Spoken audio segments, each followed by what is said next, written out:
Good afternoon. This is Reverend Bryon with What's Your Thoughts? And today we're going to talk about faith. Now, what's faith feel like? That is a very difficult question. And, a lot of people have different answers and there's different subject lines, but how you feel faith. Now, I'd like to share an experience I had, but first, let's talk about the Sumerian woman when it came to um, reaching out to Christ. She was bleeding for months and months. She was declared unclean back in those days, and she just really wanted to touch the hem of his garment. She was so adamant about that, and she pushed through and pushed through, and her faith directed her to go through all these different challenges and reach the people that that were in front of her, just pushed them out of the way, even though she was supposed to declare herself unclean. And she touched the hem of his garment, and it stopped. And he asked, "Who touched me?" And his disciples were around him and saying, "Well, Master, there's a lot of people touching." He said, "No, who touched me? I felt something." And she finally answered, "It was me." And she said, "I knew once I touched the hem of your garment, I'd be healed." And, Christ leaned down to her and said, "It was your faith that healed you, not the hem of my garment." So, faith can be described as a overwhelming feeling of joy, or it can, make you feel overwhelmed, like you're shaking and everything. It can mean different things. Now, I like to go around and go to different events, and one of the events I went to is called Awaken Us. Now, formerly they were called Revival and Heal.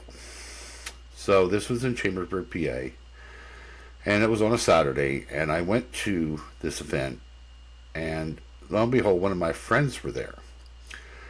And her name is Chris, and right now she's in a wheelchair. She's had surgeries. Now she found out she has cancer in her jaw, and she also has in her vertebrae.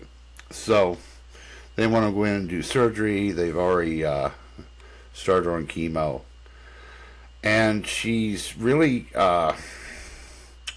distraught about things. So the services were great. The music was, same as I hear at Grand Point. They had food trucks there, had some smoked brisket and baked mac and cheese, which was awesome. A little expensive, but in a lot of those events you have that. But what happened was they called people up and said, if you want to be prayed for, just come up and we'll, pray for you. And she wheeled her wheelchair down, and I helped finish pushing it there. And she's sitting up there, and she's uncomfortable in the wheelchair, and I help her down, and she went to the ground on the grass, and she's sitting there with her hand up because they said to raise your hand. I rose my hand, hoping to get attention, and there was several people praying, but not many of them are coming over there. And you have to understand, I'm dressed in full Native American gear. I am Native American, part Native American. I consider myself a Native American Christian minister. And my ethnic background, according to my family, we have some Cherokee and Cheyenne on my dad's side and some Iroquois on my mother's. And I've also started a tribal group on Facebook called the Many Tribes of One for people with Native heritage. I started a Native American Christian outreach ministry to help get the Native American New Testament they came out with 4 years ago into the hands of people to give them a sense of healing. So, as I was sitting there, and there was a young couple that they've already prayed for, and they said, "Hey, we would like to pray for her." And I said, "That'd be great." So as they're hunkered down, they're laying their hands on her and laying their hands on me, I felt this overwhelming sadness come over me. And it's like, am I experiencing faith? Or was it more my emotions because my friend, I found out she died of cancer, and it's like, I don't want her to die. She's been my friend for years, and I cherish that friendship like family. But I was there, praying with them, and the guy wasn't coming over, and they were shaking because they felt this overwhelming feeling, and I was just confused a little bit. I was like, okay, why am I not feeling what they're feeling? And I let it go and just kept focusing on praying. And then I finally got the attention of the guy who was doing the services, and I said, hey, this is my friend Chris. She has cancer in her jaw and her back, and she's going to get surgery. She's on chemo, and she really needs someone to pray for her. So he came over and he started praying, and I laid my hand on him.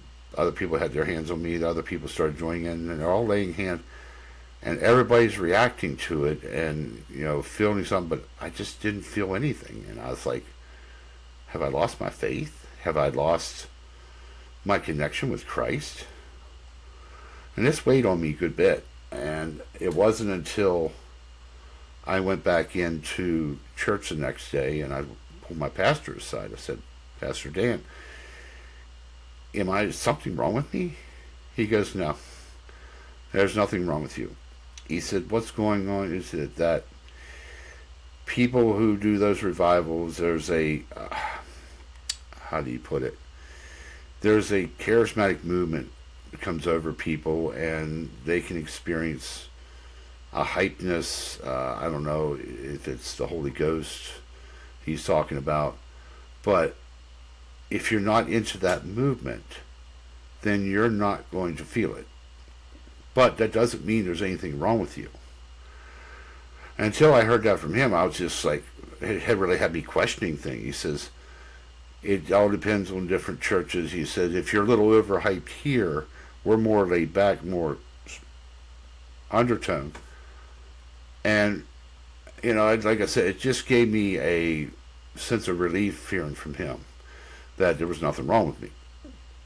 Now, I've been ordained since 2014 through, I did it online through American Marriage Ministries, and I know a lot of people frown upon that, but since I did that and I started doing weddings, God has thrown other things in my path besides, doing weddings. I've had people I prayed for. I've created Native American music as a tool for healing because it helped heal myself. And, all that gift came from God. And so I'm just trying to get people understanding that just because you're in a moment you don't feel things, that doesn't mean there's anything wrong with you. But the question of what faith feels like is a huge question. And some people feel a sense of peace. Some people feel a sense of excitement. Some people feel tranquil. Some people feel, there's multitude of feelings. And the difference is, there's a difference between how faith feels and emotions. Now, you can get emotional over faith, but emotions don't always mean faith, at least in my experience. Now, if other people have had other experiences, I'm not discrediting that. But that was the moment I wanted to share with you about what faith feels like to me. And I'm still figuring out, I'm still learning. God has blessed me with a lot of things. For instance, I came across this young man that lives in my trailer park. He works at my work. He had a Blue Yeti microphone that he was selling, and I acquired it. I'm going to pay him for it later on, but that's a high quality microphone, and that's usually like $150, $200 for the whole setup. So that's a blessing from God to help me do these podcasts, and I'm grateful for it. But this is my first podcast segment. I just wanted to touch base on that. The title of this channel is What's Your Thoughts? So once I post this, I'm going to go back out, and if anybody comments on what they think, I want to try to integrate it back in and answer or post their questions on the next slot that I for my podcast and bring up those subjects, what they thought, and see how it works out. I'm new to this. This is my first podcast, so any suggestions or anything anybody has to help me out with this project of mine, I'd be greatly appreciated. Reverend Bryon, what's your thoughts? God bless you all.